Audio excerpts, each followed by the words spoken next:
কিসের খেলা? প্রেম পবিত্র নাকি অপবিত্র? আল্লাহ বলে আমি প্রেমে পড়ে আমার বন্ধুকে বানিয়েছি, প্রেমে পড়ে আদম বানিয়েছি। যদি ইবাদতের জন্য হয়তো ইবাদতের জন্য কোটি কোটি ফেরেশতার অভাব।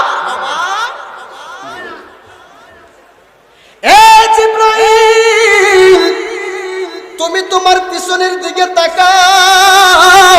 শ্রীনগরের মুসলমান অনেকেই বলবেন সুজন শাহ কেন এত নবী নবী করেন, কেন এত নবী নবী করে কাঁদেন, বেশি আল্লাহ আল্লাহ বলেন না কেন? আমি বলবো আল্লাহ আল্লাহ অবশ্যই বলি, তারপরে কেন আমি সুজন শাহ, কেন সুন্নি জনতা হুসাইনি মুসলমানেরা, কেন পাকে পাঞ্জাতনের সদস্যরা, কেন পাকে পাঞ্জাতনের প্রেমিকেরা কেন নবী নবী করে রে? কারণ আমার আল্লাহ স্বয়ং নিজে নবী নবী করে।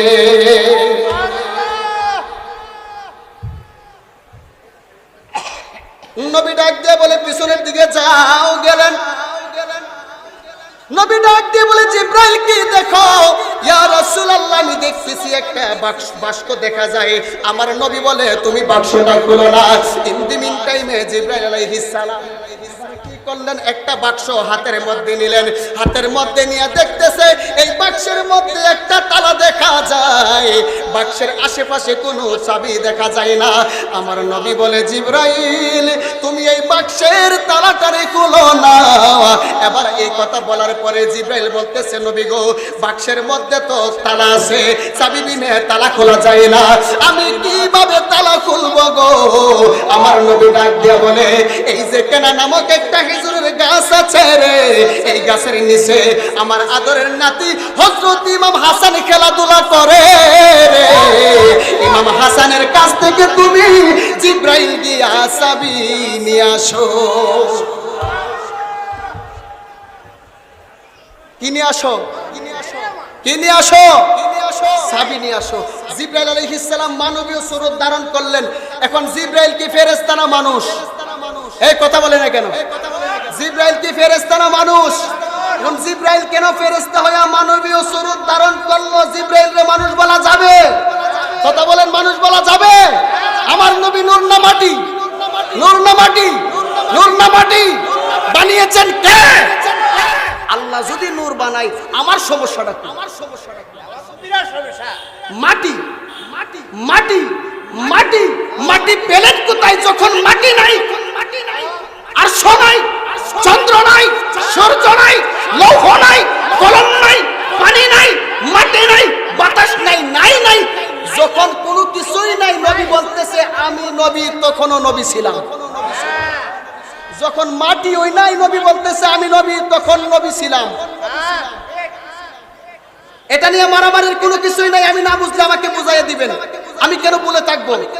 আমাদের ব্রাহ্মণবাড়িয়ার বড় হুজুর কথাটা আমি ম্যাক্সিমাম মাহফিলে বলে থাকি। উনি গাওহারে সিরাজির মধ্যে কি বলছে? আউয়ালু মা খালাকাল্লাহু, তিন বলে নাই, মাটি বলে নাই। যদি তিন বলতো আমি মেনে নিতাম মাটি, কিন্তু ব্রাহ্মণবাড়িয়ার বড় হুজুর বলতেছে আউয়ালু মা খালাকাল্লাহু নূরি ওয়া কুল্লুল খালাইকি মিন নূরি ওয়া আনা মিন নূরিল্লাহ। সর্বপ্রথম আল্লাহ পাকের নূর মুবারক হইতে নবী পাকের নূর মুবারক, নবী পাকের নূর মুবারক হইতে আমার আল্লাহ আরশ কুরসি লৌহ কলম আগুন পানি মাটি বাতাস সমস্ত কিছু সৃষ্টি করেছেন। জোরে জোরে বলেন না সুবহানাল্লাহ। তো নবীজির নূর মানবেন না মাটির মানবেন?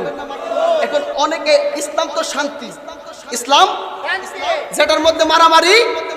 আপনি যদি মাটি মানেন আপনার ব্যক্তিগত বিষয়, আমি আপনার সাথে মারামারি করতে যাব? আমি নূর মানি, আমার কাছে ভালো লাগে, আমি নবীকে সবচাইতে বেশি ভালোবাসি, বাবার চাইতে বেশি ভালোবাসি, মার চাইতে বেশি ভালোবাসি, দুনিয়ার চাইতে বেশি ভালোবাসি। ভালোবাসা যদি আমি আমার নবীরে নূর বলি, আপনি আমাকে বাধা দিতে আসবেন না। এটা কি কোনো মারামারির কথা? আমি মিলাদ করি, কিয়াম করি, বাপ দাদা 14 গোষ্ঠী করছে, চাচারা করছে, আওলাদেরা কিয়ামত পর্যন্ত করব। আমি করি, আমি করলে যেমন আমি আপনাকে জোর করি না, তোমাকে করতেই হবে, তোমার ব্যক্তিগত বিষয়, তুমি করে না। আমি যেমন তোমাকে জোর করি না, আমি প্রেমে পয়রা নবীরা দাঁড়ায়া সালাম জানাইলে, মিলাদ করলে, কিয়াম করলে আপনি বাধা দিতে আইসেন না। সামনে আসতেছে পবিত্র ঈদে মিলাদুন নবী। ঈদে মিলাদুন নবী, আমরা নবী পাকের আগমনে বেজার হই নাই। আনন্দিত হইছি। আমার নবী আগমন করছে, আপনারা কে খুশি হবেন না বেজার হবেন? এবার কথা বলে না কেন? কেন খুশি হবেন? কারণ আল্লাহ বলতেছে কুল বিফাদলিল্লাহি ওয়া বিরহমাতিহি ফাবিযালিকা ফালইফরাহু হুয়া খায়রুম মিম্মা ইয়াজমাউন। আল্লাহ আপনার উপরে রহমত দান করেছে, আপনি কি আলহামদুলিল্লাহ বলবেন নাকি নাউজুবিল্লাহ বলবেন? হ্যাঁ, আলহামদুলিল্লাহ বলবেন নাকি নাউজুবিল্লাহ বলবেন? নাউজুবিল্লাহ বললে আল্লাহ খুশি না বেজার হইব? কিন্তু আলহামদুলিল্লাহ বললে আল্লাহ বলছে কেউ যদি আমি আল্লাহর পক্ষ থেকে কোনো নিয়ামত পাই, নিয়ামত পেয়ে এটার শুকরিয়া আদায় করে, তাহলে আমি আল্লাহ খুশি হইয়া তার উপরে বেশি বেশি রহমত নাজিল করে। জোরে বলেন না সুবহানাল্লাহ। আমার নবী পাক রহমত, আমার নিয়ে আসেন, আমার নবী পাক রহমত, তাতে চুল পরিমাণ কোনো সন্দেহ নাই, চুল পরিমাণ কোনো সন্দেহ নাই। বলে একটু বুঝাইয়া দেন, কোন নবী আমরার মতন না, পশ্চিমকালে নবী আমাদের মতো না, আমাদের মতো না। নবী পাকের আগমন আর আপনার জন্মটা নিয়ে একটু চিন্তা করেন। আপনার বেলায় হবে জন্ম, আমার নবীর বেলায় জন্ম বলা কুফরি। নবী পাকের বেলায় জন্ম বলা যাবে না। আপনি জন্ম নিয়েছেন, কিন্তু আমার নবী পাককে আমার আল্লাহ পাঠিয়েছে। জোরে বলেন না সুবহানাল্লাহ। কিভাবে পাঠিয়েছে? আপনার বেলায় মায়ের সাথে বাবার বৈধ মিলন, আপনি দুনিয়াতে আসছেন, কিন্তু এমন কোন মুফতি, মুহাদ্দিস, হাজী, গাজী, আল্লামা, ফাহামা, হাফেজ সাহেব, কারি সাহেব, ডক্টর সাহেব একটা দলিল দেখাইতে পারবে না মা আমেনার সাথে খাজা আব্দুল্লাহর মিলন হয়েছে, তারপরে নবী পাক আগমন করেছে। এই দলিল দেখাইতে পারবে না। এখন কিভাবে আসছে? নূরে মুহাম্মদী খাজা আব্দুল্লাহর পেশানির মধ্যে যখন জলমল জলমল করে, দুনিয়ার সিস্টেম, স্ত্রীরা যখন একটু ভালো সাজুগুজু করে স্বামীর মনে দোলা লাগে, স্বামীরা যখন একটু ভালো সাজুগুজু করে স্ত্রীর মনে দোলা লাগে। অন্ধকার ঘরের ভিতরে মা আমেনা যখন বসে আছে, খাজা আব্দুল্লাহ প্রবেশ করলেন। খাজা আব্দুল্লাহর পেশানির মধ্যে নূর যখন জলমল জলমল করতে আছে, এই নূরে মুহাম্মদী খাজা আব্দুল্লাহর পেশানির মধ্যে দেখে মা আমেনা আর দেরি করে নাই, সাথে সাথে খাজা আব্দুল্লাহর কপালের মধ্যে চুমা দিয়া ঘুমাইয়া গেছে। ঘুমের ঘরে স্বপ্নে দেখতেছে কে যেন আয়েশা বলে, আমেনা তুমি তো তোমার স্বামীর কপালে চুমা দিলা না। এই চুমা দেওয়ার কারণে আল্লাহর বন্ধু নবীর আগমন তোমার রেহেমের ভিতরে ঘটেছে। নিয়ে আসেন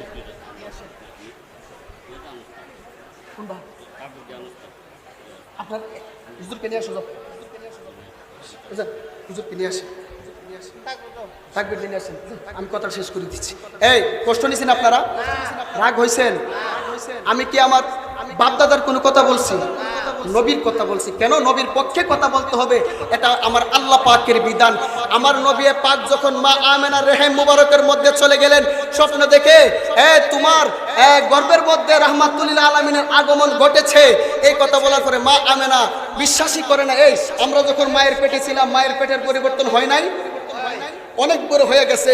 কিন্তু আমার নবী পাক 570 খ্রিস্টাব্দে জাজিরাতুল আরবে বাক্কা শহরে যেদিন আগমন করবে, মা আমেনা